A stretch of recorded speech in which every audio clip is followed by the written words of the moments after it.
What's up guys, welcome back to my channel. So pre-built suck, right? Well, just to show an example, I have a pre-built here. Here's the Acer Nitro 50. It's a pretty good gaming PC. I'd say it has pretty decent performance and good thermals, but how about it doesn't look so bad?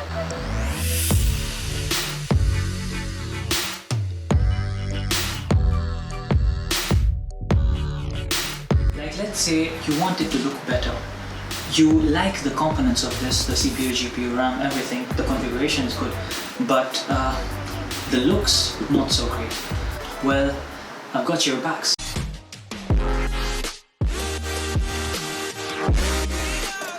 Thanks to Turtletronix for sponsoring this video. So they kindly sent over their Turtletronix Model V1 for me to take this build and put it in this. So this is the Turtletronix Model V1. It comes with 3 static RGB fans at the front, which run amazingly and look even better. It comes with an acrylic side glass panel that makes it look fantastic, and it also comes with a magnetic dust filter at the top. And this case is pretty spacious for a mid-tower case. It also comes with plenty of space at the back for cable management, and the front I/O includes the power button, the reset switch, 2 headphone jacks, 2 USB 2.0 ports and a USB 3.0 port. Additionally, it also comes with 2 drive bays for 3.5-inch HDDs, and it comes with plenty of space for the power supply. This case comes with a lot of features. Therefore, I chose this case over this because I want my build to look more appealing to the eye. In fact, this is actually for a friend of mine who really liked this PC, but they thought, well, I think it's time for an upgrade. I think it's time for getting a PC that looks much better. But for this, we'll need a few more components.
back.